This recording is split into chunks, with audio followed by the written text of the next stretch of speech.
Baya mpaka na wadau taulu.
Distinguished ladies and gentlemen, may I ask delegations to take their seats and allow our excellencies, the presidents, to come in the room so that we begin the summit. Thank you.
Ya está el canal en español.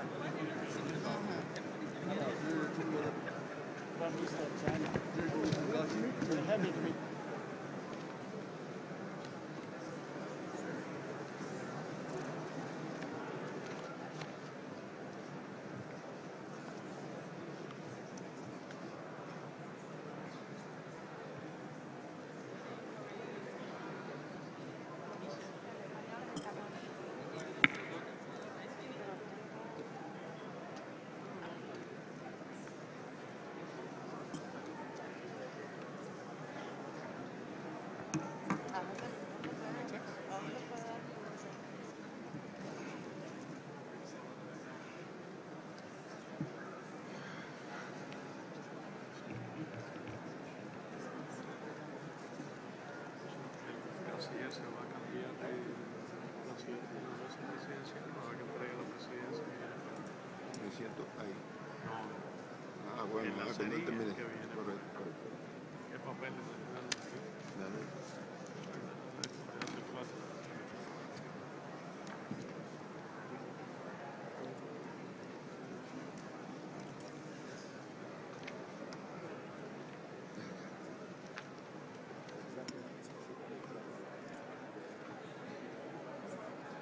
Para hablar, sí, sí.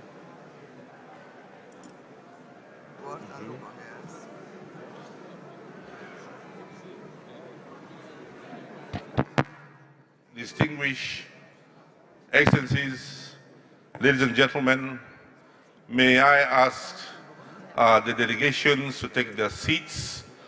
The summit is about to resume.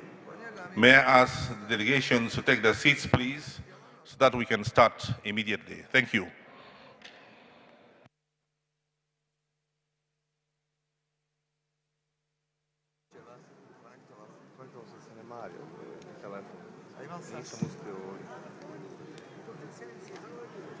Ja slikala nešto.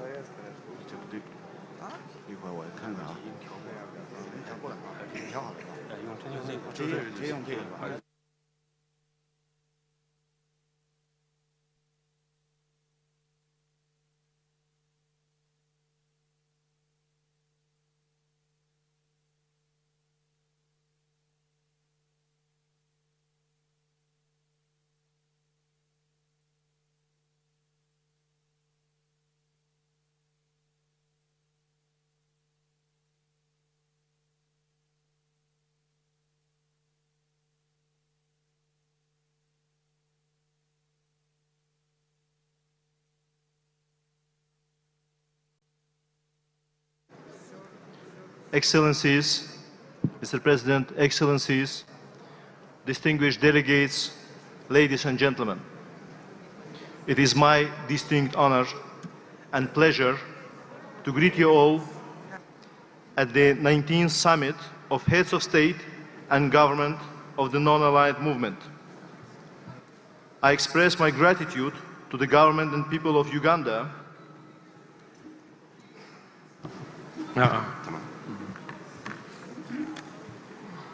extended to all delegations. I hereby declare the 19th Summit of the Heads of State and Government of the non-member states open. Excellencies, we are going through a difficult period where the international system is being challenged with unprecedented threats. Interconnectedness among us has multiplied the effects of those challenges and requires unified and collective responses based on norms and principles of international law. We should stay united in the face of existing and growing challenges and endeavor to make our movement be capable of and sufficiently equipped in coping with them. 4 years ago, at the 18th Summit of the NAM held in Baku, the Republic of Azerbaijan assumed the chairmanship of the movement, which, I can proudly say, in the past few years have become one of the key players in international relations. As the outgoing chair of the non-aligned movement, Azerbaijan has spared no efforts towards further increasing the effectiveness of and strengthening unity within the movement. I truly believe that the Kampala summit will become a privileged opportunity for us to take stock of the progress of our work achieved since NAM Baku summit and to further advance the objectiveness set therein. Before starting our deliberations, I want to draw your attention to the following. The list of leaders of the non-aligned movement member states who passed away since the 18th summit of the non-aligned movement held in Baku, the Republic of Azerbaijan, on 25-26 October 2019, has been circulated among all delegations. I invite all participants of this summit to stand and observe a minute of silence in tribute to the memory of those who lost their lives.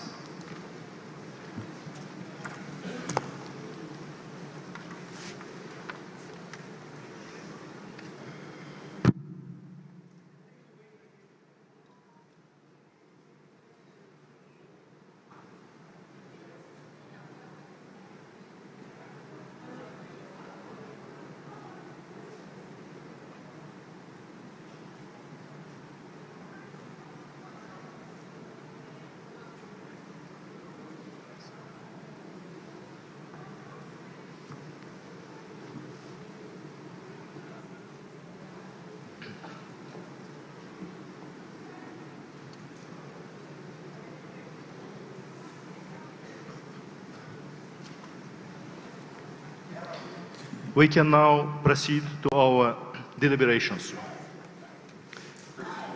The provisional agenda for the summit has been circulated among all delegations. Can I consider that there are no objections to the agenda? That seems to be the case, and the agenda of the summit is hereby adopted.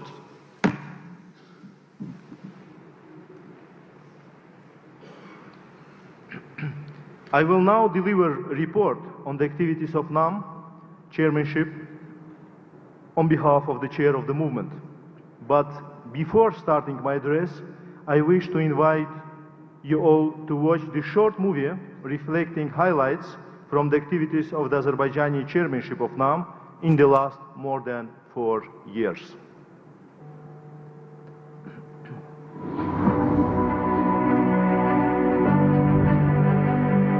Established in 1961 as a group of states that did not align themselves with any of the confronting blocs, the non-aligned movement today brings together 120 states, almost two-thirds majority of the United Nations membership. The movement has since played and continues to play an important role in strengthening international peace and security and ensuring sustainable development. The Republic of Azerbaijan assumed the chairmanship of the non-aligned movement in 2019 at the Baku summit of the movement and declared the following priorities. Promotion of Bandung principles that constitute the foundation of the non-aligned movement. Strengthening unity among the member states of the movement and ensuring concerted efforts to address the growing challenges of contemporary world. Although the chairmanship of Azerbaijan to the movement coincided with the COVID-19 pandemic, thanks to the initiatives of global significance put forward by the President of Azerbaijan as NAM chair, the pandemic-related challenges were transformed into cooperation opportunities. Online summit of the NAM contact group in response to COVID-19. UN General Assembly special session on COVID-19, United Nations resolutions on vaccine equity. Institutional setup of the non-aligned movement was further developed upon the initiatives of the President of Azerbaijan. New institutions like NAM Parliamentary Network. Parliamentary Network is not the only initiative which we put forward and got your support. Another important initiative is Youth Network. And NAM Youth Network were established. Baku Declaration and Shusha Accord approve the statutory documents of these institutions. Ministerial meetings of various line ministries, including Ministers of Labor, Health and Education, were held. Today, the non-aligned movement is much stronger, more visible, more united, and more effective in defending the interests of its member states. Our chairmanship was extended again by unanimous decision until the end of 2023, and we consider it as another sign of appreciation of our policy. Our chairmanship coincided with COVID-19, and we took a very proactive stand on that. Azerbaijan provided financial and humanitarian assistance to more than 80 countries with respect to coronavirus. This is the source of inspiration for the non-member states to continue to act together for building back the better world in the post-pandemic period.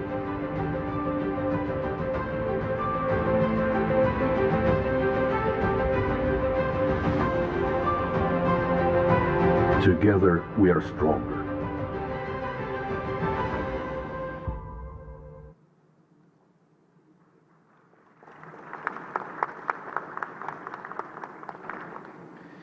Thank you for your attention. Indeed, in a very challenging time to our humanity, the Azerbaijani chairmanship has done its best to make the voice of our movement heard in all possible platforms with successful initiatives. No doubt, Ugandan chairmanship will continue this legacy even further, building upon it. Distinguished heads of state and government, dear guests, Excellencies, ladies and gentlemen, more than 4 years have passed since the Republic of Azerbaijan took the NAM chairmanship.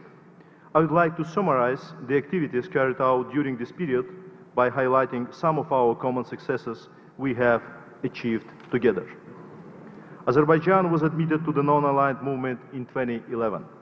Since the first days of our membership, Azerbaijan became very active in all NAM endeavors and gained great authority by resolutely defending the norms and principles of international law.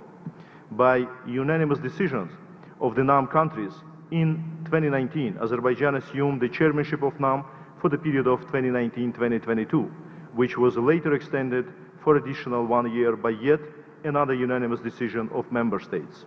This was a testament of respect and confidence in our country. We are grateful for your trust and solidarity through these 4 years. Azerbaijan assumed the chairmanship in a critical time for all member states of NAM, which necessitated concerted and effective responses to the challenges of contemporary world. During its chairmanship, Azerbaijan took practical steps to uphold the interests of the member states at the international arena, guided by the principle of cementing their solidarity and extending mutual support. Azerbaijan built its priorities and activities upon historical Bandung principles and has approved a comprehensive action plan regarding its chairmanship in the non-aligned movement. Since the start of our chairmanship, we have been giving special attention to strengthening movements coordination in Geneva, Vienna, Nairobi, Paris, and The Hague, bearing in mind the central role of the Coordinating Bureau in New York. Periodic ambassadorial level meetings at all UN headquarters, where the NAM is operational, took place, allowing the movement to timely react to situations affecting its member states. With the successful coordination of the chairmanship, hundreds of statements, communiques, summit-level and ministerial-level declarations have been agreed. Resolutions in the UN General Assembly and in the UN Human Rights Council put forward by NAM member states have been adopted. The official website and social network accounts of the chairmanship reflect more detailed information on the above listed activities. It is worth to state that our chairmanship in NAM coincided with COVID-19 outbreak. Azerbaijan, as a non-chairing country, played a key role in consolidating our efforts within movement towards combating this pandemic. We managed to transform pandemic-related challenges into cooperation opportunities. The pandemic has dramatically affected the situation in the world and brought new realities. In this regard, I would like to recall with honor and appreciation the successful global initiatives put forward by the President of the Republic of Azerbaijan in his capacity as NAM chair in response to COVID-19 pandemic, which have received broad international recognition and support. Summit-level meeting of NAM contact group in response to COVID-19 on 4 May 2020, establishment of the database of basic medical and humanitarian needs of NAM member states, convening of the UN General Assembly special session on COVID-19, and the adoption of UN Human Rights Council and UN General Assembly resolutions on universal, equitable and affordable access to COVID-19 vaccines are being recalled with particular appreciation in this regard.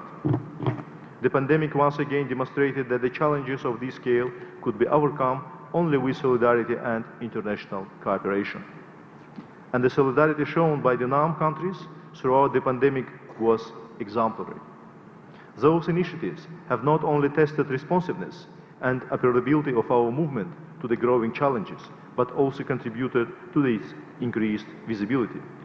They increased opportunities of NAM member states to receive international assistance, ensured equitable access to vaccines, strengthened capacities of NAM member states to address consequences of the pandemic, and demonstrated the solidarity and effectiveness of our movement to the world. Taking into consideration that the African countries and small island developing states are among the countries most affected by the COVID-19 pandemic, the President of Azerbaijan in his capacity as the chair of the non-aligned movement has announced the 2 global calls in support of post-pandemic recovery of African and CIS countries.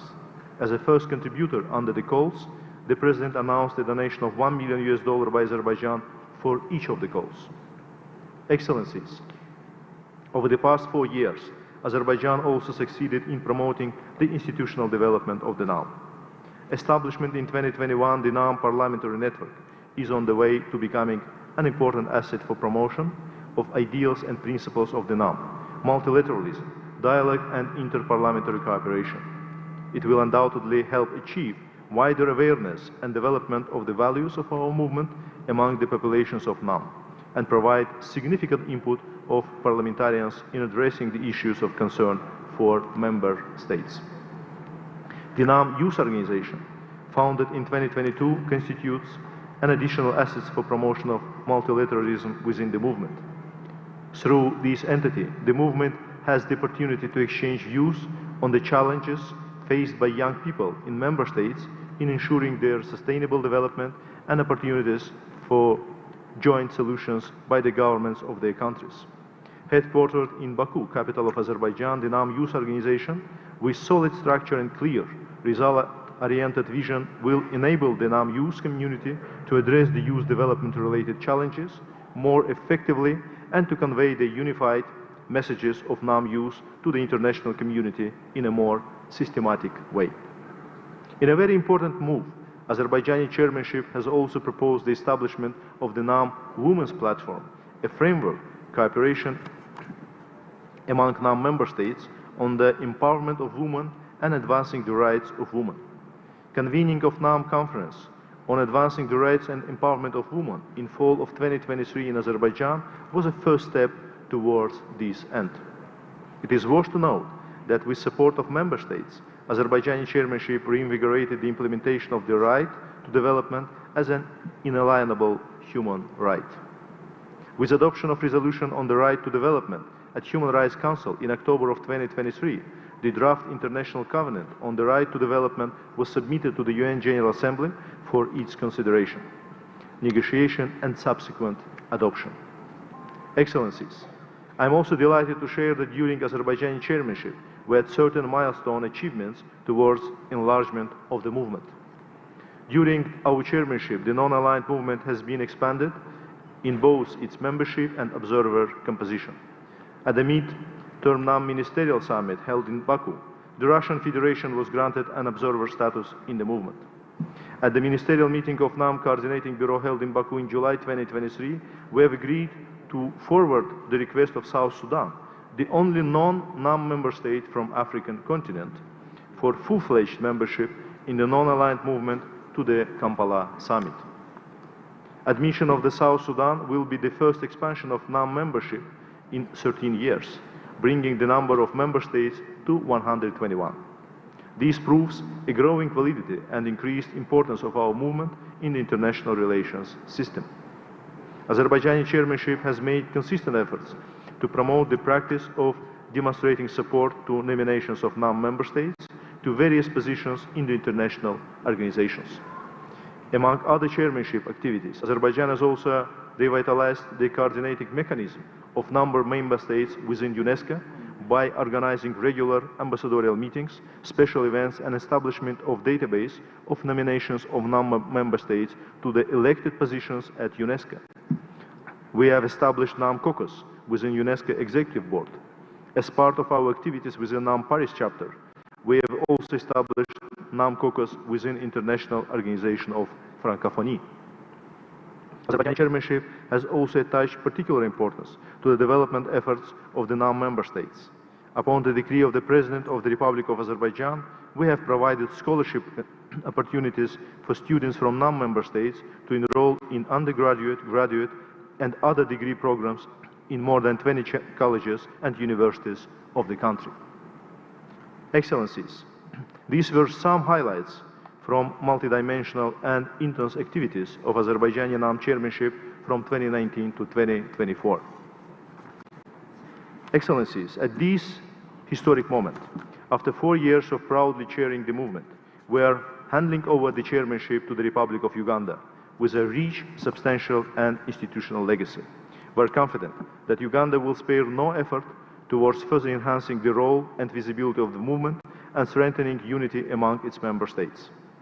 I would like to reiterate that although our chairmanship came to an end, our passion and determination for the success of NAM will always remain strong. We will continue to contribute to a just cause pursued by the movement within the NAM Troika. I wish the distinguished friends from Uganda all the best in their chairmanship and express our readiness to extend all the necessary support in this process. Azerbaijan is proud to take over a new important international responsibility. In fall 2024, Baku will be hosting the 29th Conference of Parties to the UN Framework Convention on Climate Change. As the host of COP29, we rely on precious support by the NAM member states and look forward to welcoming you to Azerbaijan. I thank you all.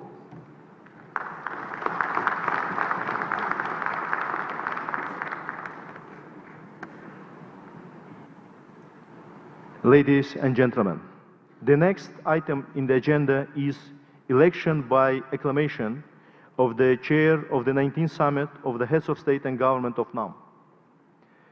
I propose the distinguished delegations to elect by acclamation His Excellency, Mr. Yoweri Museveni, President of the Republic of Uganda, as chair of the 19th Summit of the Heads of State and Government of NAM.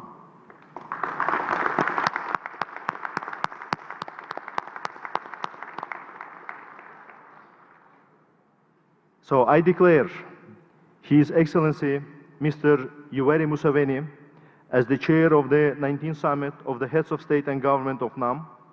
I invite His Excellency to assume his chairmanship. The floor is yours, Mr. Chair, and thank you very much.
His Excellency, in absentia, the President of Azerbaijan, who has been our chairperson for the last 3 years, who is represented here by the Foreign Minister who was speaking a little while ago. Excellencies, the heads of state and government, and the heads of delegations of the non-aligned movement. Excellency, representing the Secretary General of the UN, Antonio Guterres. Excellency Dennis Francis, President of the 78th session of the UN General Assembly. Her Excellency the Vice President of Uganda, and all other government and party leaders of Uganda. Fellow Ugandans, ladies and gentlemen,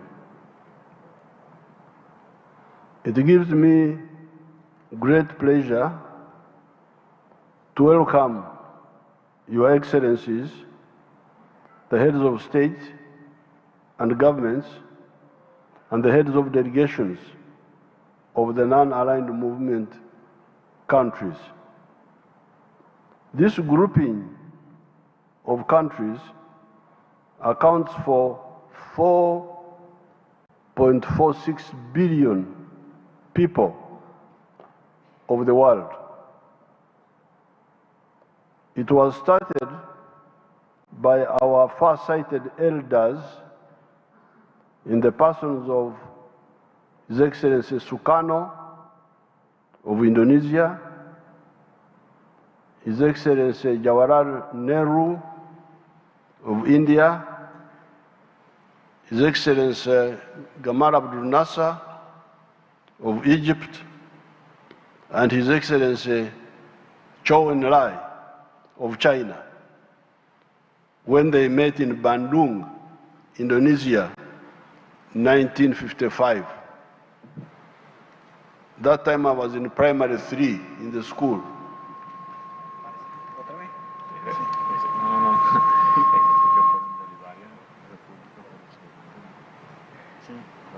The first summit of the non-aligned movement took place in Belgrade, Yugoslavia, in 1961, and was attended by Afghanistan, Algeria, Burma, Cambodia, Ceylon, Congo, Cuba, Cyprus, Ethiopia, Ghana, Guinea Conakry, I think here of Guinea Conakry, India, Indonesia,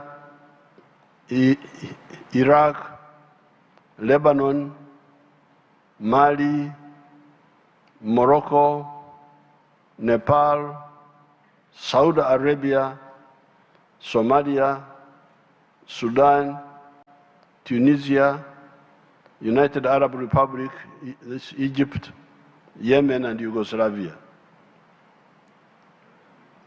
The emergence of the non-aligned movement was a necessary antidote to the irrational polarization of the world of that time between the capitalist Western countries and the communist, mainly Eastern countries.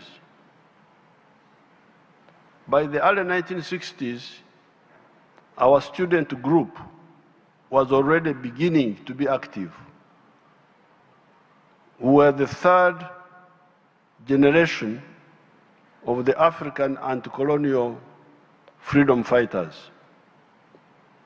The first generation had been the African-American Pan-Africanists, such as Marcus Garvey, George Padmore, W.B. Du Bois, that had been joined by those who founded the African National Congress of South Africa in 1912.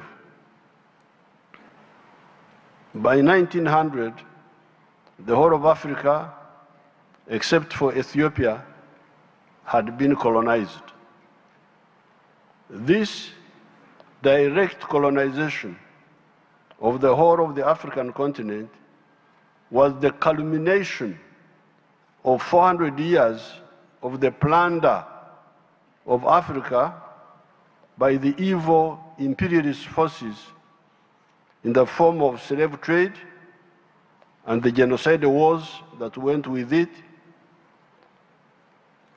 the newly discovered Americas, Asia, China, and the Pacific, Australia, New Zealand, and so on, had been similarly aggressed, colonized, semi-colonized, like in the case of China, and plundered.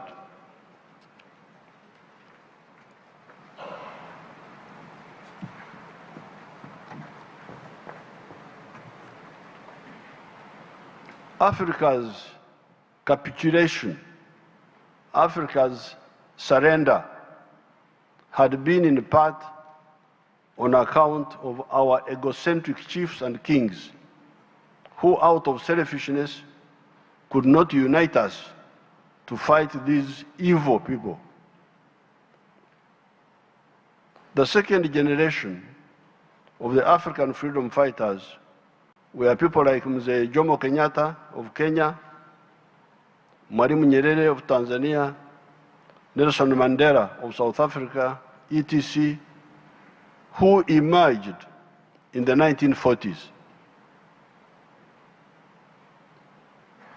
When we therefore came on the scene in the 1960s, we were generation 3 of the anti-colonial fighters.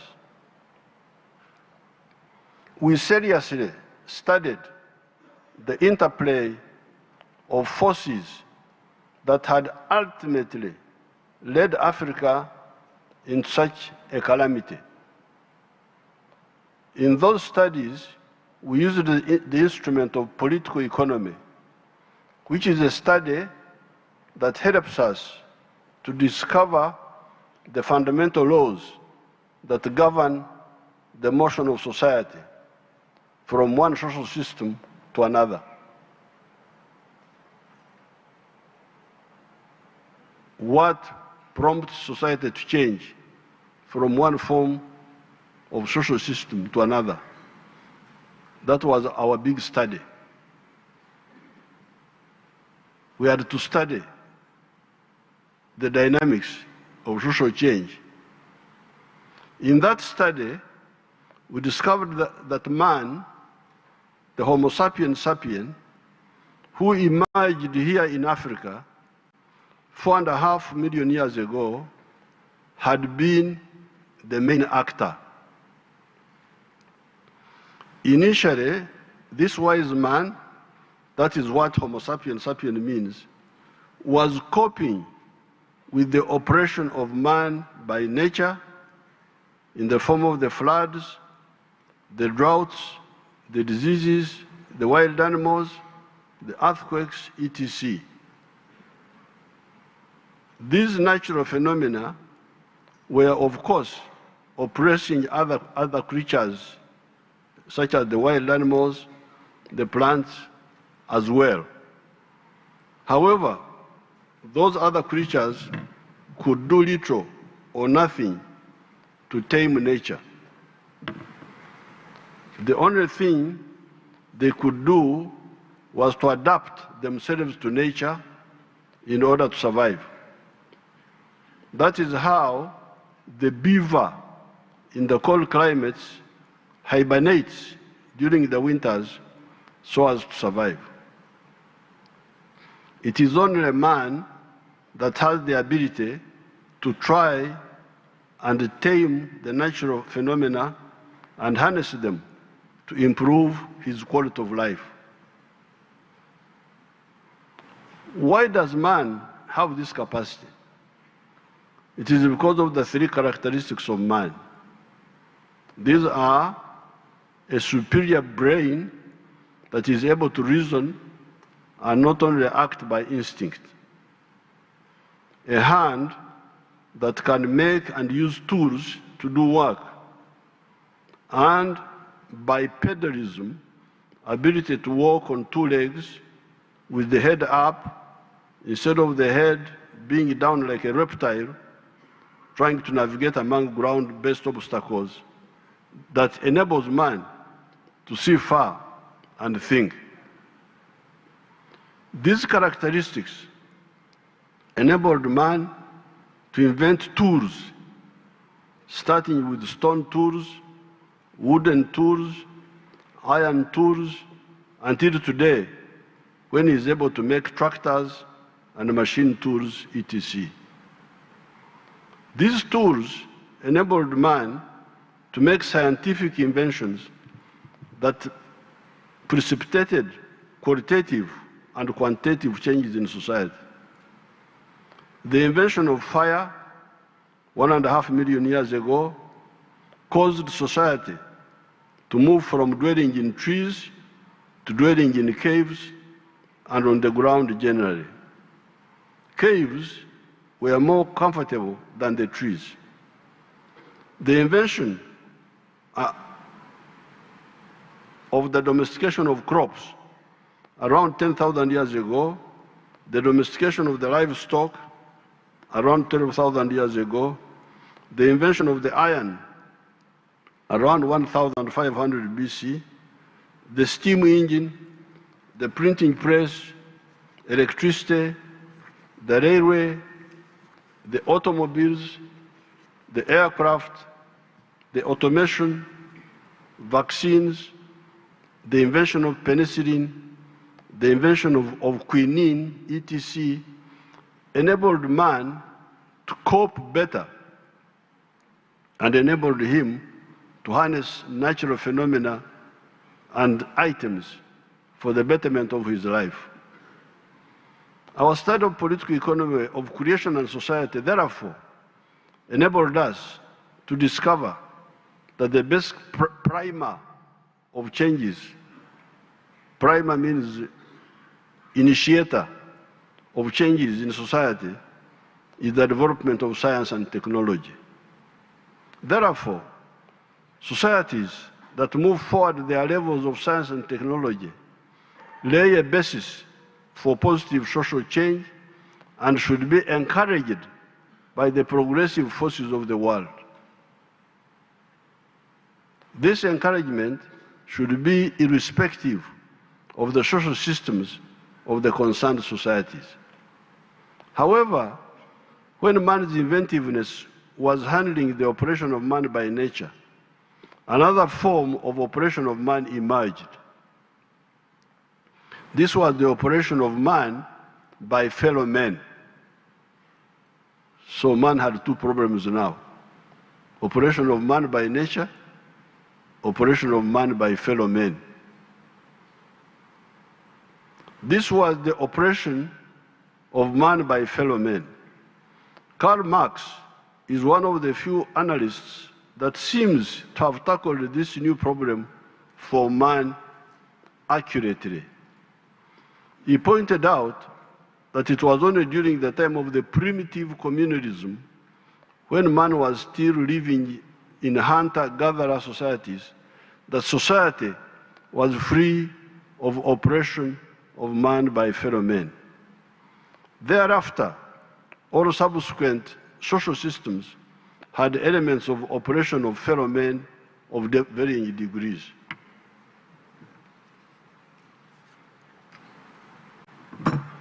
This was in the form of wars of conquest, wars of aggression, slavery, imperialism, neocolonialism, colonialism, feudalism, primitive capitalist accumulation, chauvinism, etc. These elements of exploitation are totally unnecessary and only propelled by greed. Was it necessary for the Ottomans to block the Europeans from using the Silk Road that had been pioneered by Marco Polo when they captured Constantinople in 1453?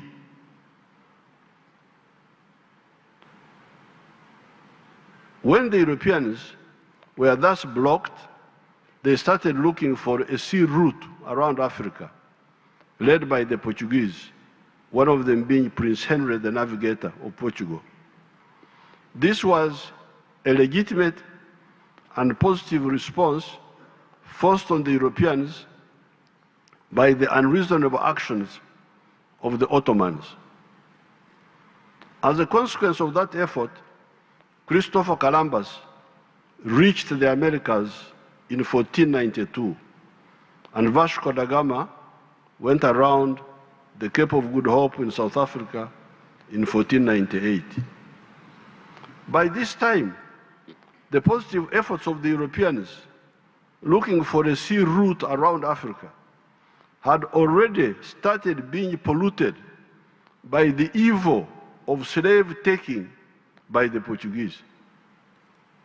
It is said that the first slaves were captured by the Portuguese in the year 1441.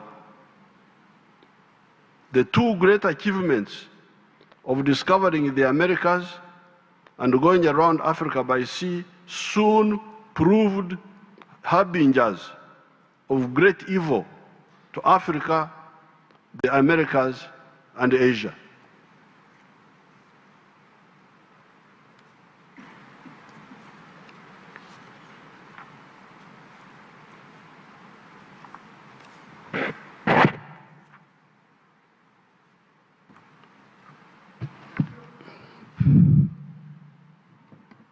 As bullies,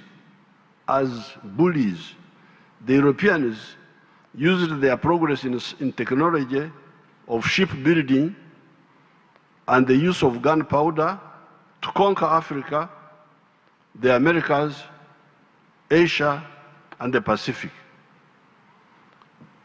European looting of the rest of humanity through slavery, imperialism, colonialism, semi-colonialism, conquest, and extermination of the indigenous people in some cases went on for 500 years. Instead of humanity celebrating the scientific advances in shipbuilding, the wider use of gunpowder, which had been discovered by the Chinese around 800 BC, the wider use of quinine against malaria that the Spanish had learned from the indigenous Indians of the Americas, the printing press, the steam engine, and all the other inventions were to spend 500 years in anti-colonial wars to expel the evil parasites. In the case of Africa, it is only in 1994 that the indigenous people of South Africa regained control of their country. So we had to spend 500 years dealing with idiotic schemes by greedy people. The oppressors miscalculate when they use their temporary advantage in science and technology to think that they can use that to indefinitely oppress other people. The oppressed will learn, catch up, and defeat the oppressor. That is why empires always all collapse. All empires always collapse. The idea of empires is an evil idea. I don't want to impose my beliefs on you, but as a Christian, in the book of the Acts of Apostles, it says that empires are evil. You go and read the book of the Acts of our Apostles. St. Paul describes empires as evil. People are supposed to be free, not to be conquered by empires.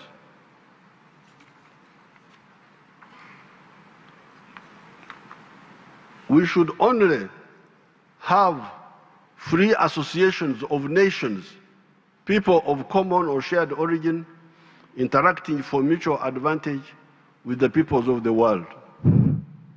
Therefore, we, the resistance fighters of Uganda, are flabbergasted and look down with contempt at the philosophical, ideological, and strategic shallowness of some of the actors of the world. Why not respect freedom of everybody if you say you are a Democrat? If you say you are a Democrat, why don't you respect the freedom of everybody? How can you say you are a Democrat and yet you want other people to be slaves? Why do you not seek influence? Why do you not seek to influence people by your good example instead of manipulation, lectures, and threats? Again, in the book of Matthew, it says, "Let your light so shine before men that they see your good deeds and praise your Father who is in heaven." Influence people by example, not by threats and manipulations. Chauvinists of race, religion, tribe, or gender should stop wasting our time and opportunities with their shallow schemes. Action will inevitably invite counteraction. Oppression will invite resistance. That is why we, the resistance fighters of Uganda, only fight just wars. We abhor unjust wars. The promoters of unjust wars lose most of the time. These are wars of imperialism, conquest, domination, etc. In the 500 years of European aggression against Africa, it was only from 1912, when the African National Congress was founded in South Africa, that modern freedom fighters came forward to lead the African resistance, the traditional, illiterate African chiefs having failed to defend our sovereignty, except for Menelik of Ethiopia, who defeated the Italian aggressors in 1896. It took the modern African resistance fighters only 82 years to clear the whole of Africa of these invaders, with South Africa being the last to get freedom in 1994. In that 82 years, you had the Mau Mau in Kenya, the resistance wars in Algeria, Mozambique, Angola, Guinea-Bissau, Namibia, South Africa, Zimbabwe, etc. We won everywhere. Our African brothers in all these wars won. But after losing a lot of time, why had the imperialists thought of dominating us in the first place? Therefore, the non-aligned movement was correct. The illogical polarization of the 1940s, 1950s, 60s, 70s, between the capitalists and communists was wrong. Why should new ideas cause tension? This was the mistake of people like Metternich of Austria-Hungary, who thought that the new ideas of capitalism that were challenging the feudal order in Europe could be blocked by war. The Austro-Hungarian Empire ended up disappearing from the face of the earth, and capitalism did not stop spreading.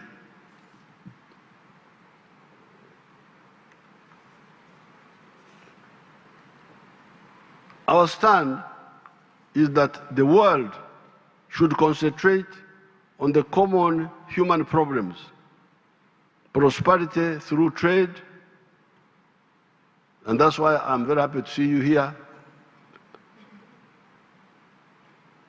When you are outside there, you may get stereotypes about Africa, that Africa, they have no food, they are starving. Here we are dying from food. We have so much food here.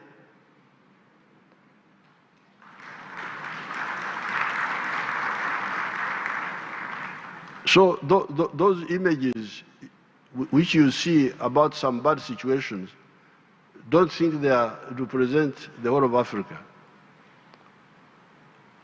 Africa has got everything. Here we have everything. What we need from other people are markets and investments. But we shall not only sell to you, we shall also buy from you. We are not like others who want only to sell to others but not buy from them. So I'm very glad to have this big presence of people from the world so that we can interact with you. Our stand is that the world should concentrate on the common human problems: prosperity through trade, the advance of science and technology to deal with human problems, the environment, crime, and terrorism. The future is bright if we act right. These are indeed the Bandung principles of: 1, respect for fundamental human rights and for the purposes of the principles of the Charter of the United Nations; respect for the sovereignty and territorial integrity of all nations; recognition of the equality of all races and of equality of all nations, large and small; abstention from intervention or interference in the internal affairs of another country; respect for the right of each nation to defend itself singly or collectively in conformity with the Charter of the United Nations; abstention from the use of arrangements of collective defense to serve the particular interests of any of the big powers; abstention by any country from exerting pressure on other countries; 7, refraining from acts of threats, of aggression, or use of force against the territorial integrity or political independence of any country; settlement of all international disputes by peaceful means, such as negotiation, conciliation, arbitration, or judicial settlement, as well as other peaceful means of the parties' own choice in conformity with the Charter of the United Nations; promotion of mutual interests and cooperation; and respect for justice and international obligation. It is on these principles that the NAM was founded. We, the resistance fighters of Uganda, can testify that by synthesizing the package of ideas have got very good results. Using the ideas of the free market, we use the free market principles. Like this hotel is a joint venture between the government and the private sector. In some cases, the government can have some parastatals, but in most of the cases, we encourage the private sector. So we use the ideas of the free market combined with the ideas of selective state intervention in the economy in some sectors like banking, energy, transport, etc., and also bring back some aspects of the pre-capitalist institutions, such as the reformed cultural institutions of Uganda. Uganda, although starting from a very low base, has had growth rates of 6.2% per annum for the last 37 years. We are therefore not impressed and cannot be part of the morbid, I want the word morbid, sickly, of the morbid bigotry of uni-ideological thinking of this or that type. When somebody says, this is the only correct idea, this is the only correct idea. If you don't believe in this, I will attack you. Really?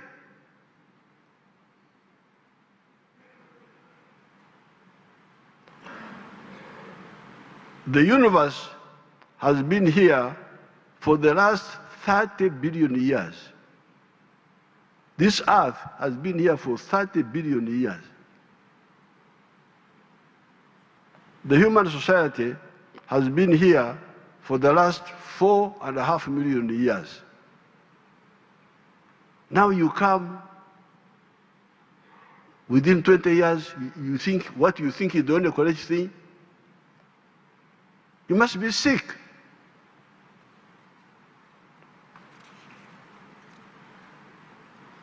You therefore should not have the audacity to impose on the society you live in, let alone the world, your narrow, uni-ideological orientation.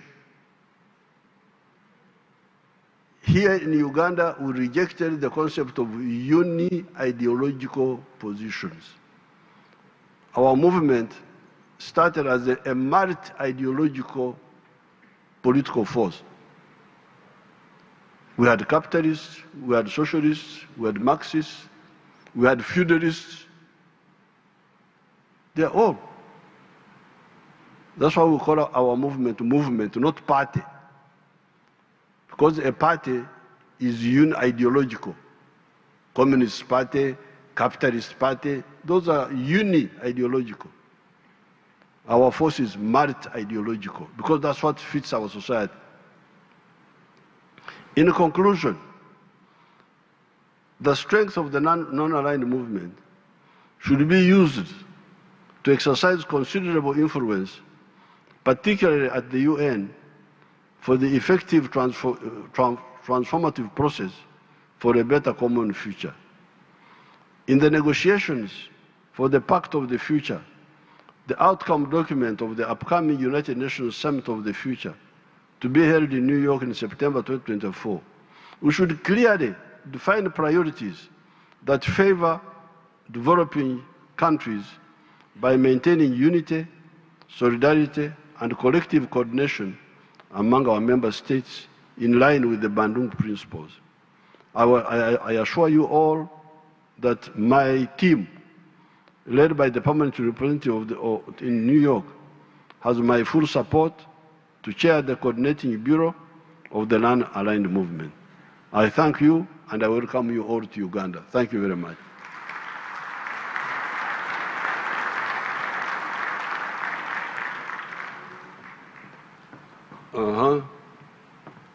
Chechi Dako. Now you give the floor to Cuba Vice President, Chair of G7. Program here. Oh, here? Okay. I'm getting trained to be chairman. The man is training me how to be chairman.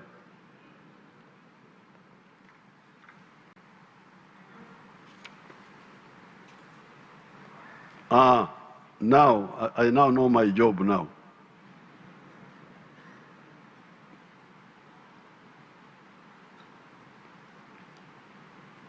I now invite His Excellency Salvador Varedes Mesa, Vice President of the Republic of Cuba, and chairperson of the Group of 77 and China to address us.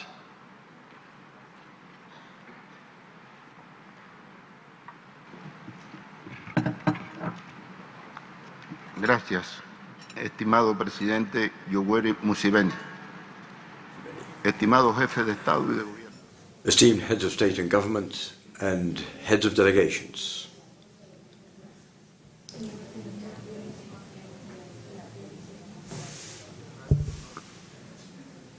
Es un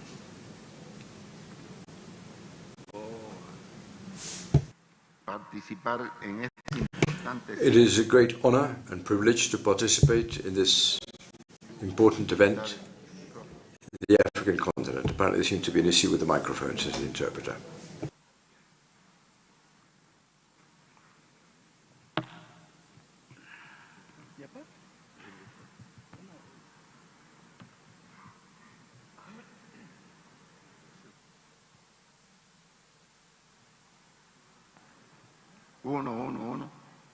Uno. Es un alto honor. It is a great honor and privilege to participate in this important event here in Africa. Africa is the land of our ancestors. Africa is part of the essence of our homeland and of the community.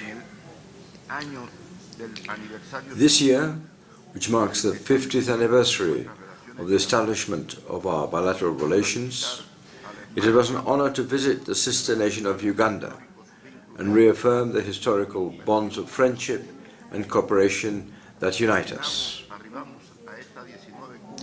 We are holding this 19th summit after more than 6 decades of joint efforts aimed at preserving the unity of the non-aligned countries' movement and coping with huge external pressures intended to divide and weaken the movement.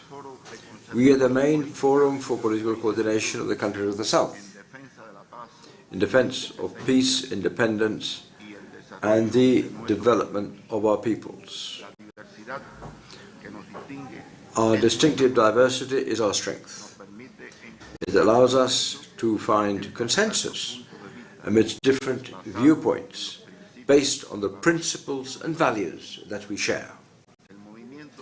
The non-aligned movement has been a leading advocate of many just causes in the world, among them the struggle against colonialism, neocolonialism, fascism, racism, and apartheid. Our movement promoted key initiatives in favor of development, such as the achievement of a new international economic order.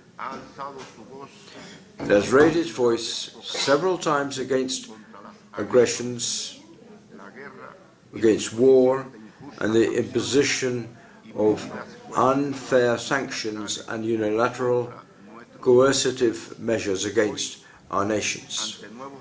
Today, faced with new global challenges, it is essential, it is imperative that we keep our forces united.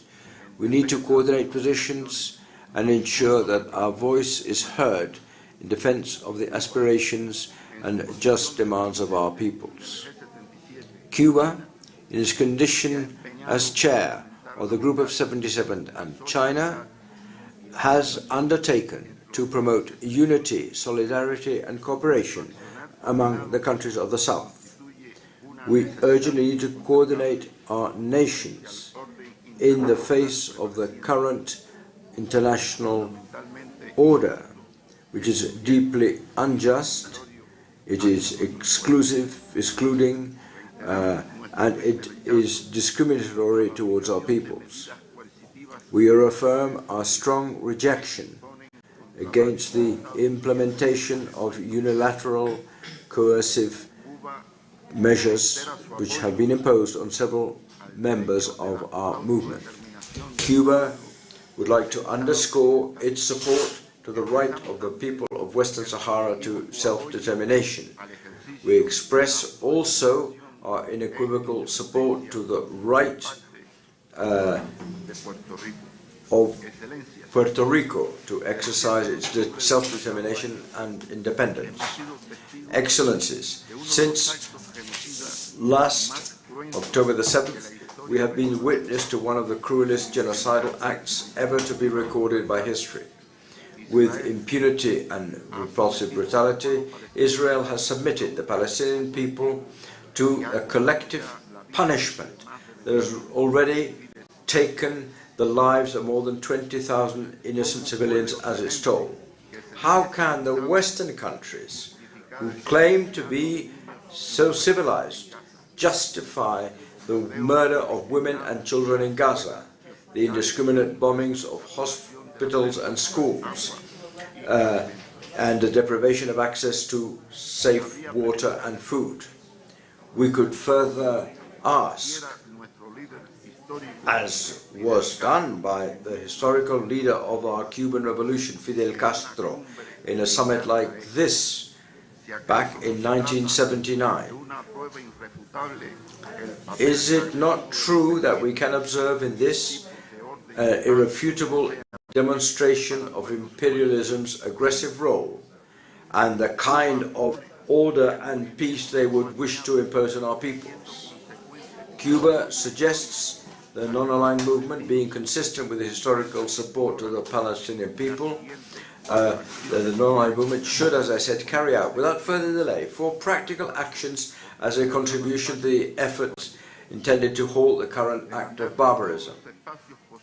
1. Call for an immediate ceasefire in Gaza and the rest of the occupied Palestinian territories in all possible forums. 2. To support the urgent dispatch of international protection mission authorized by the UN General Assembly to the Gaza Strip, with a key mandate to guarantee the security and protection of the civilian population and facilitate the delivery of emergency humanitarian aid, including water and foodstuffs. 3. To convene a resumed emergency special session of the United Nations General Assembly, where the NAM would propose a resolution calling for the convening of a peace conference under the auspices of the United Nations that would make it possible to preserve the inalienable rights of the Palestinian people, including its right to have an independent and sovereign state within the borders prior to 1967, with East Jerusalem as its capital, or calling the prompt incorporation of the State of Palestine as a fully fledged member state of the United Nations. Excellencies, every historical epoch brings about its own challenges, and the current times bring about challenges which are key and decisive for the future of humanity. The current global order in force is characterized by multiple crises, extreme social polarization, increasing asymmetries, geopolitical conflicts, and an erosion and weakening of multilateralism. Exclusion, ethnicity, and inequality continue to perpetuate. The international financial architecture designed by the wealthiest countries for their own benefit continues to be a stumbling block to the developmental aspirations of our nations. At the current rate of progress, none of the agreed 2030 Sustainable Development Agenda, the 2030 Sustainable Development Agenda, would be or could be achieved. Yet we face the fact that military budgets are reaching exorbitant figures. Climate change is threatening the survival of the human species, And our countries, the ones that least contribute to the environmental crisis, are the ones which are most vulnerable to its impact. The financial commitments entered into by the industrialized countries, the ones that bear primary responsibility for depredation and global overheating, are very insufficient. From the South, let us call for an urgent democratization of the international relations system. This is what we stated in September last during the summit of the G77 in China that we were honored to host in Havana. It is possible to guarantee proud, prosperous and sustainable living standards for the majorities, the great majorities of this population, so long as the huge capacities that are there and exist to create wealth and well-being are used equitably and fairly. Only cooperation and solidarity among all countries will be effective to be able to cope with the colossal challenges of present and future times. The wealthiest countries have no excuses not to meet their commitment to assign at least 0.7% of their gross domestic product to official development assistance. It is shocking that the nations of the South should have to allocate at least 14% of their income to pay for interests associated to foreign debt, and that the least developed countries are paying interest rates that are 8 times higher than those of developed countries. I reaffirm Cuba's commitment to international fraternal cooperation, in particular South-South cooperation, based on mutual respect, selfless assistance, and complementarity.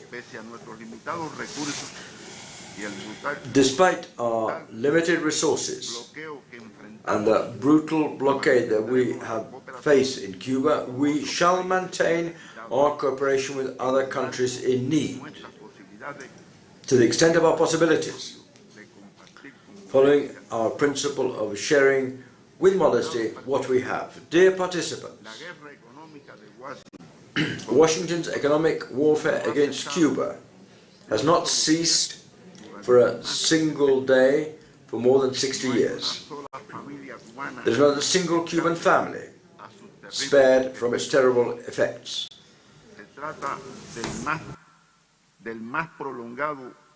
It is the longest-lasting, most comprehensive and cruelest system of unilateral coercive measures that have ever been imposed against any nation, designed to force the surrender of an entire people via hunger and desperation. The criminal and illegal economic, commercial and financial blockade imposed by the United States against Cuba has reached unprecedented levels of aggressiveness and has been reinforced to extremes, and is thus becoming the main stumbling block to the development, to the dreams of prosperity and development of more than 11 million Cubans. In these circumstances, we appreciate even more the firm rejection expressed by the non-aligned movement against its criminal policy. On behalf of our people, I also thank the members of the NAM for their rejection of the unwarranted inclusion of Cuba in the unilateral and spurious list drawn up by the United States of states sponsors of terrorism. This immoral and unfounded action by the United States government has curtailed to very high levels the flow of financial resources into our country, led them to a minimum. It is an insult to the truth and an outrage to all Cubans who have been victims of many terrorist acts perpetrated from the US territory against us for decades, even now as I speak. Brothers and sisters, we would like to thank and congratulate Azerbaijan for its outstanding work in running this movement during a particularly complex period marked by the COVID-19 pandemic, which demanded additional efforts on all of us. We wish Uganda the greatest of success as President of the movement during the 2024-2026 triennium, and it will always be able to count on Cuba's full support. We have struggled together to get to where we are now, and together we have won transcendental victories for our nations. Together we shall continue to wage the necessary battle for a proud, just, prosperous and sustainable future for our peoples. And Cuba will always be on the front line of that battle. We should not forget the words of the historical leader of the Cuban Revolution when, during the summit of our movement in Cartagena de Indias almost 30 years ago,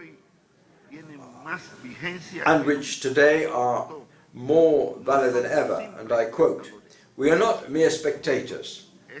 The world is also our world. No one can replace our united action. Nobody will speak on our behalf. Oh, we alone, and only united, can reject the unjust world economic and political order that they would like to impose on our people." Thank you very much.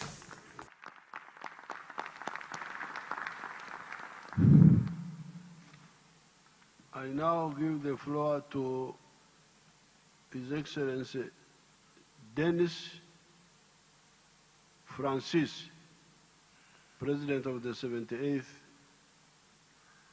session of the United Nations General Assembly.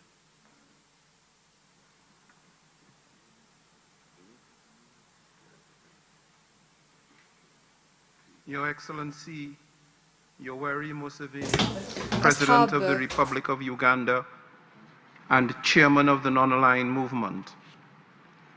Your Excellency Ceyhun Bayramov, Minister of Foreign Affairs of Azerbaijan, speaking on behalf of the outgoing Chairman of the movement.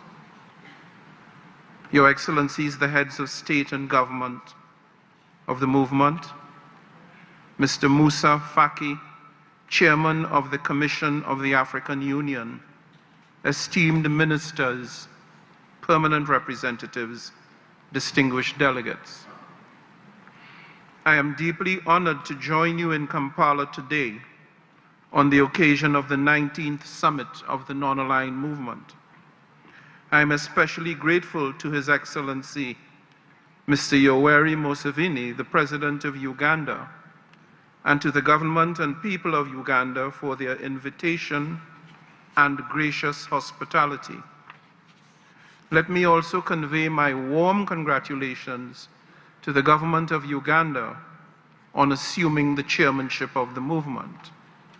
Your known, astute, and insightful leadership assures me that under your guidance, NAM will effectively tackle forthcoming challenges, bolstering both its profile and influence.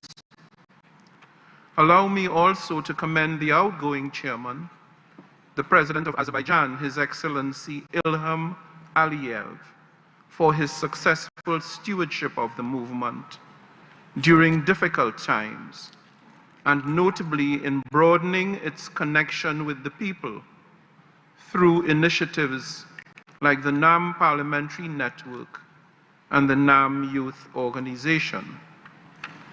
This year's summit theme, Deepening Cooperation for shared global affluence recalls the movement's founding principles of cooperation and collaboration, urgent prescriptions in the current setting. Our world is beset with profound, multifaceted challenges which demand creativity and consensus building to fashion effective solutions. Unhappily, it is precisely in the opposite direction that we are headed. Widening inequalities are breeding fresh grievances, while mistrust and geopolitical competition are hampering efforts to realize our aspirations of achieving sustainable development by 2030. In Ukraine, the Middle East, and here in Africa, crises and conflicts are laying bare the limits of the multilateral system, raising legitimate questions as to the relevance and value of the United Nations itself in terms of its ability to resolve global issues, and whether we, as a global community, can deliver the promise of peace and prosperity for all. There is no doubt that the world is deeply fragmented, complicating the mission and undermining the traditional mechanisms adopted by the United Nations in addressing major problems. And while we must, out of necessity, engage in introspection and adopt more effective strategies and methods to achieve delivery and meaningful impact, the one thing we must work hard to avoid is the loss of our ability to find common purpose and to act decisively when the moment demands it. I must tell you that I am deeply concerned and indeed dismayed about the ongoing calamity in the Gaza Strip. And so I call upon this movement to exert its influence in bringing a halt to the carnage that we are haplessly witnessing. That situation behoves us to ask, how much is enough? And does the very concept of enough even exist in this setting? Looking to the future of the region, I reiterate my urgent call on all parties to refrain from any action that could further spill over into neighboring countries. The General Assembly, encompassing the voice of the vast majority of member states, has been clear. In that regard, I renew the demand for an immediate humanitarian ceasefire and for the release of all hostages. This stands as the only credible course of action to authentically address, let alone resolve, this conflict. The wanton prosecution of violence only inspires intergenerational and cyclical appetites for retribution and reprisal.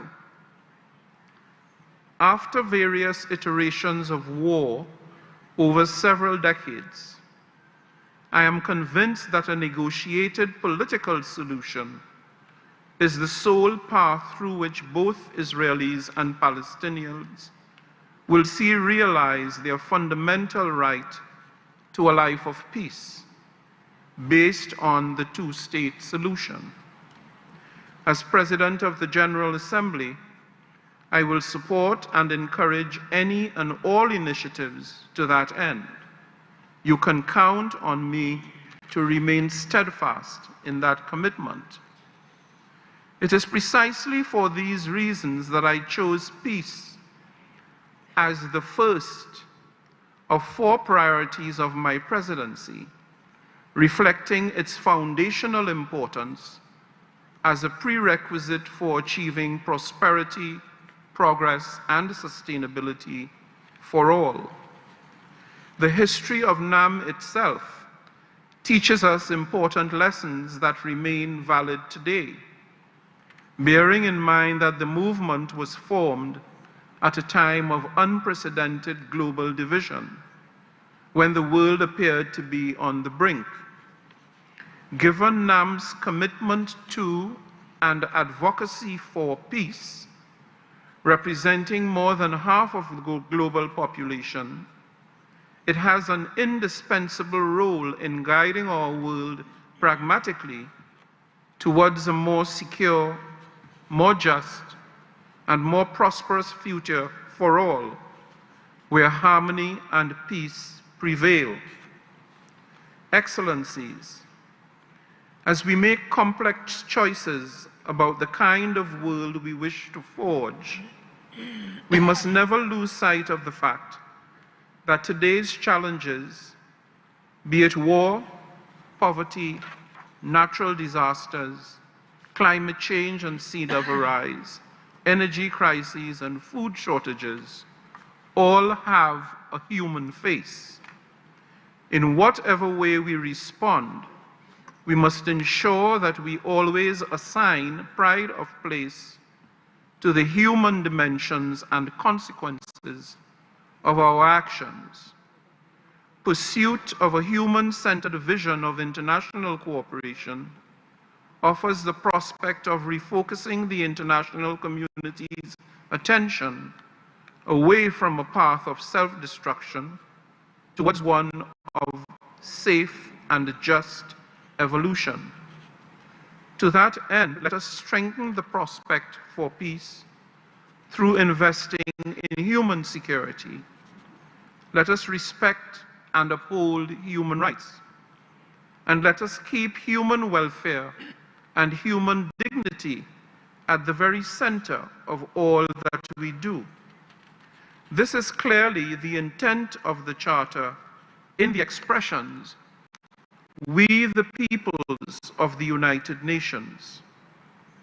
This includes ensuring that the technologies revolutionizing our existence do much more to cement our shared humanity rather than to subdue and to subordinate it.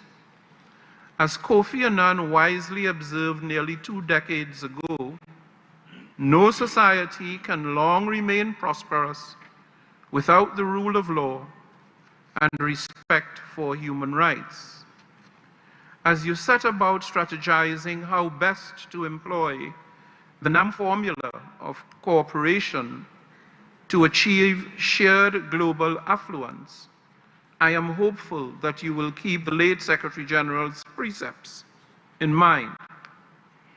As the UN's largest group, constituting 2/3 of the membership, NAM's critical mass empowers it to play an influential role in shifting the balance of the geopolitical landscape from conflict and confrontation to diplomacy, from suspicion and mistrust to trust-building dialogue, and from violence and aggression to tolerance, understanding, and peace. To move the dial, we need swift action in priority areas. On nuclear disarmament, NAM has the capacity and the influence to contribute to the de-escalation of confrontation by promoting multilateralism as the core principle of negotiation and multilateral diplomacy as the means of achieving progress. In the area of conflict prevention, NAM countries can lead the way by upholding international norms, respecting human rights, and vehemently countering entrenched racism, intolerance, and xenophobic attitudes that provide fertile ground for terrorism and discord, and for conflict and strife. I urge the NAM to undertake an in-depth assessment of the new agenda for peace given its focus on conflict prevention. Perhaps nowhere is the value of international cooperation of more profound consequence than in our pursuit of a sustainable future for all. Indeed, our promise to leave no one behind hinges on our ability to build strong and diverse partnerships, share knowledge widely and strategically, and strengthen our joint capacities to reach the most vulnerable. The Summit of the Future in September 2024 will offer an historic opportunity to fast-track the achievement of the SDGs and forge a new global consensus to transform our multilateral system to deliver with better impact for people and planet. Ahead of the summit in April 2024, I will host the first ever Sustainability Week in the General Assembly, the flagship initiative of my presidency, featuring mandated high-level events on transport, tourism, infrastructure, and energy, as well as a signature event on debt sustainability. I invite the members of the movement, both individually and collectively, to engage meaningfully in these events and to participate at the highest levels possible, to take lead in shaping the new multilateral frameworks that will carry us into the coming decades. The potential of the NAM to drive substantive progress across the global agenda, especially in fostering peace and security, remains formidable. My team and I are ready to support the Ugandan chairmanship in any effort to further elevate NAM's strategic engagement and influence as we mold the future for safety and security and for shared affluence. Together, let us therefore deepen our cooperation. Let us work fervently together to rebuild trust and to open new pathways of cooperation. Influence is shared equitably by all so that no one is left behind. I thank you.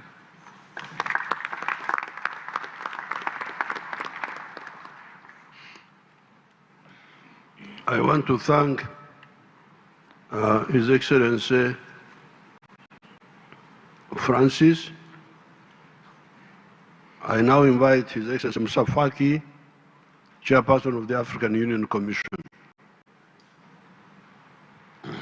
Your Excellency Yoweri Kaguta Museveni, President of the Republic of Uganda and the Chair of the 19th Summit of Head of State and Government of Non-Aligned Movement. Your Excellencies, Head of State, Government and Delegation, distinguished guests, ladies and gentlemen. I wish to begin my statement by thanking His Excellency Yoweri Kaguta Museveni, President of the Republic of Uganda, for hosting this 19th Summit of the Non-Aligned Movement here in this beautiful city of Kampala, the capital of the Pearl of Africa. My thanks go to the good people and government of Uganda for making all necessary efforts to ensure a successful summit. I also wish to take this opportunity to thank all head of state and government of NAM for their participation in this important high-level meeting. This summit is timely as it takes place under the theme Deepening Cooperation for Shared Global Affluence.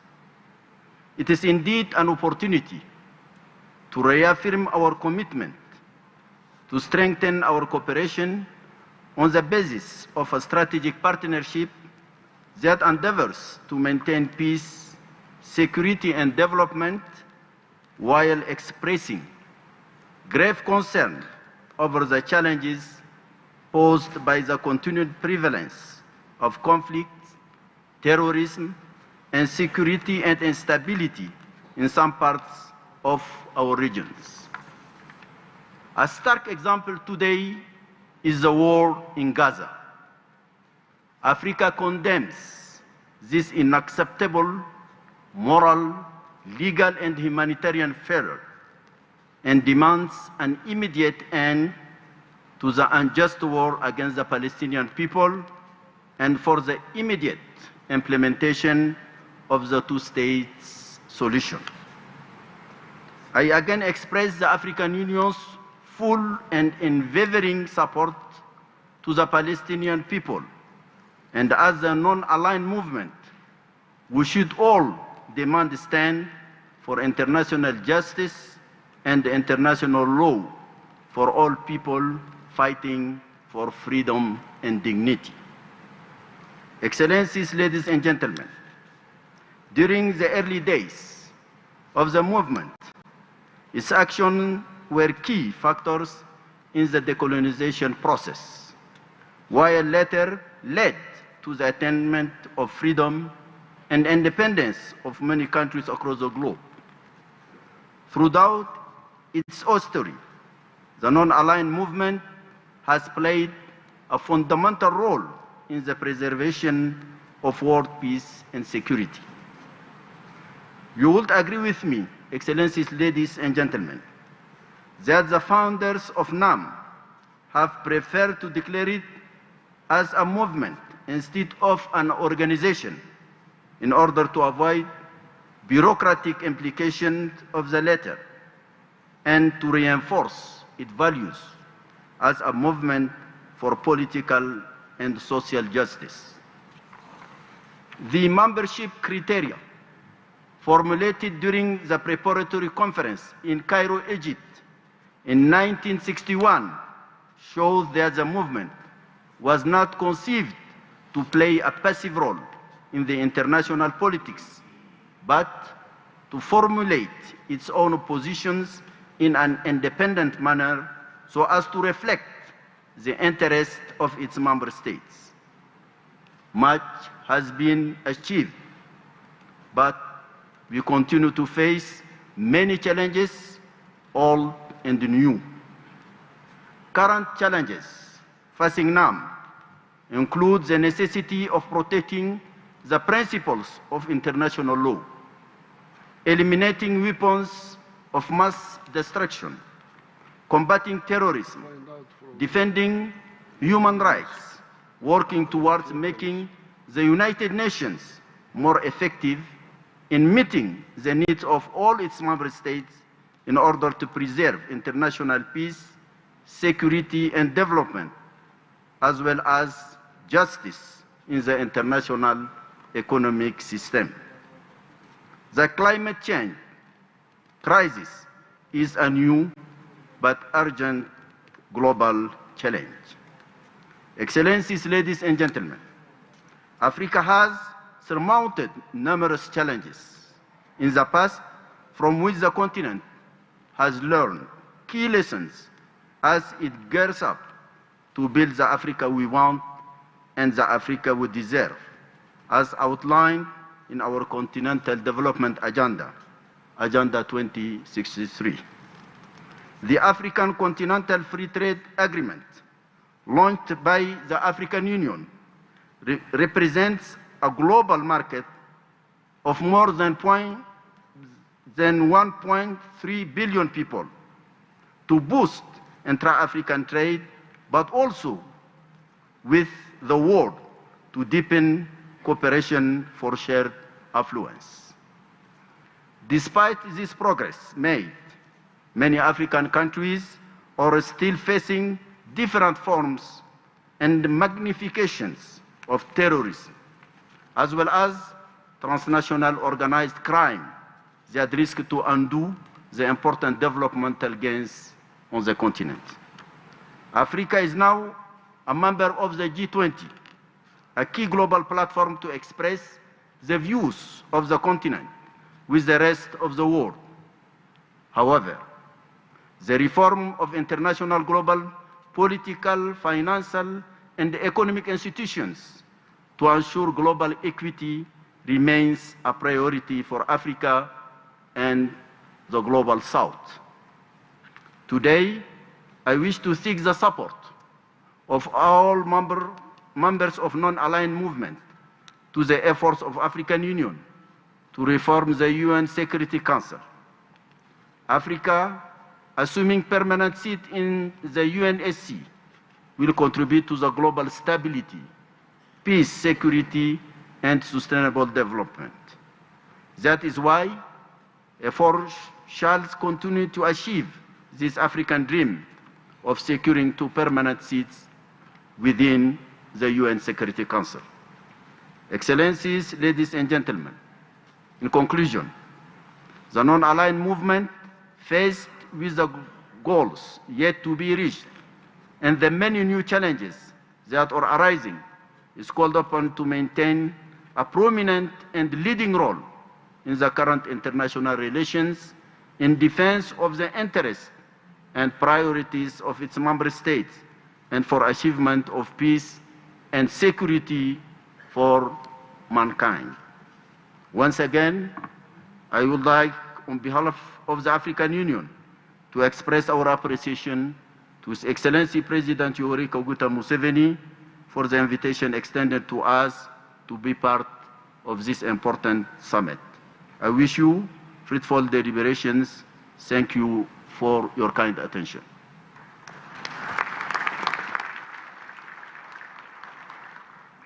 I wish to thank His Excellency Moussa Faki for his statement. I now give the floor to Mr. Yilmaz, Vice President of Turkey. He's a special guest.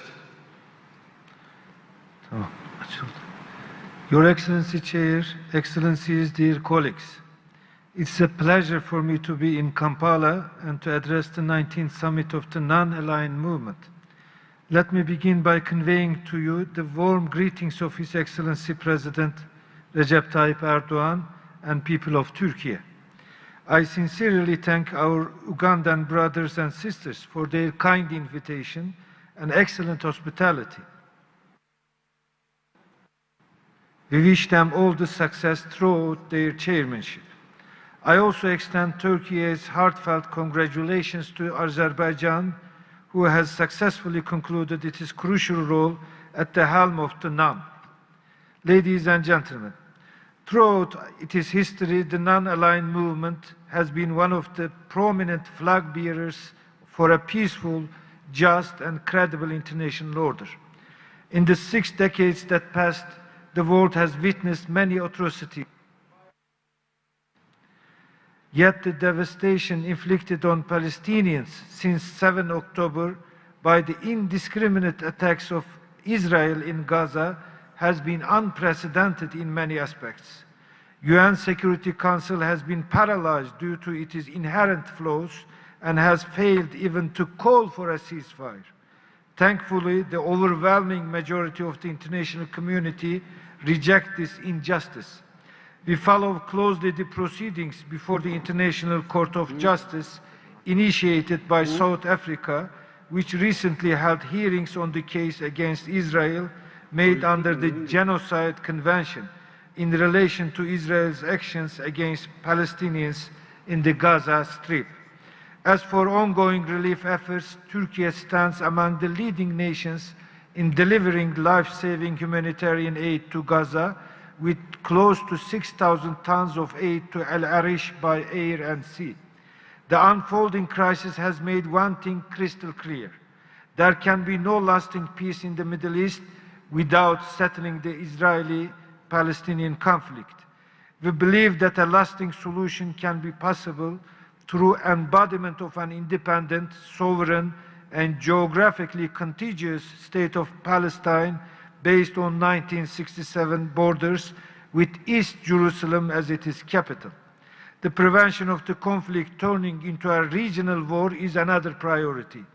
This is our main message to all relevant parties, both within the region and beyond. in order to keep the situation restrained. Ladies and gentlemen, while the war in Gaza has shifted the global attention to the Middle East, the war in Ukraine is still going on fiercely, shaking the foundations of global security. Establishing a peace, prosperity, and stability belt in our vicinity, as well as around the world, is an important component of our foreign policy. To this effect, we are using our political and diplomatic channels effectively for the peaceful resolution of global and regional problems. A prominent example is the Black Sea Grain Initiative, with which we brought together Ukraine, Russia, and the UN to avert a global food crisis. We are now working with UN, Ukraine, and Russia on additional measures. On the other hand, Turkey contributes to the prosperity and stability of the African continent in line with our African solutions to African problems principle.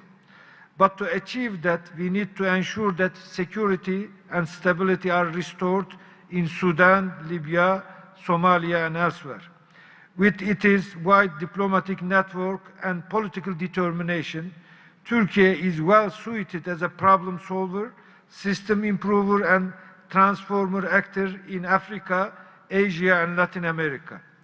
Excellencies, dear colleagues, peace and security are the basic pillars of development. As you all know, terrorism is one of the global challenges to development and democracy, which threaten our common future. We have long been simultaneously fighting against multiple terrorist organizations such as PKK, FATO, Daesh, and Al-Qaeda. The eradication of all terrorist organizations permanently is an essential part of Turkey's national security strategy. It is also a necessity for ensuring peace and security in our region. Knowing that the fight against terrorism requires coherent and long-term international cooperation, we will remain at the forefront in mobilizing global action in our common fight against terrorism in all its forms and manifestations. Excellencies, the theme that our Ugandan friends choose for this summit, deepening cooperation for shared global affluence, precisely overlaps with Turkey's vision and aspiration in its foreign relations. As one of the leading countries in development and humanitarian assistance, Turkey will continue its solidarity with its region and beyond, with the principle of leaving no one behind. Our motto, "The world is bigger than five," captures the international community's rightful call for just, effective, and strengthened multilateralism with the UN at its heart. A more and fair world is possible. This is also what this movement stands for. In conclusion, let me assure you that Turkey will continue to support non-aligned movement members in their quest for sustained peace, stability, and development across the globe. I would like to express my gratitude to President Museveni for hosting the NAM summit, and I would like to thank all the delegates for their contributions.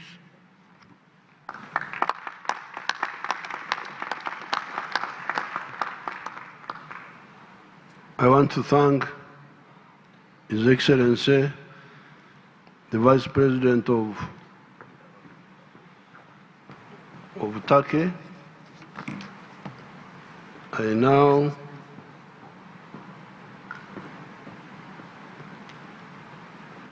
suspend for the press to go away. I now ask the press to leave the hall because they are not trusted for secrecy. They are rumor mongers.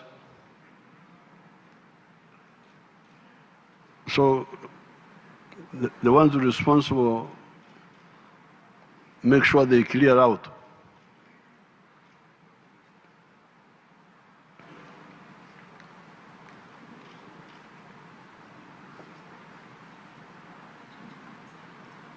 So now we are going for the heads of state.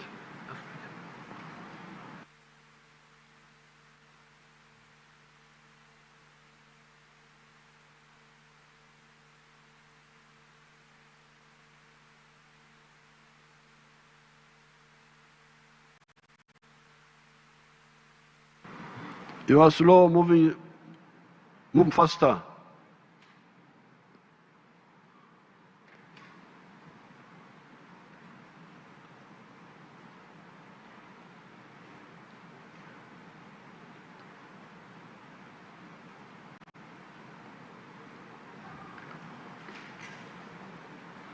I now give the floor to His Excellency Cyril Ramaphosa, President of the Republic of South Africa.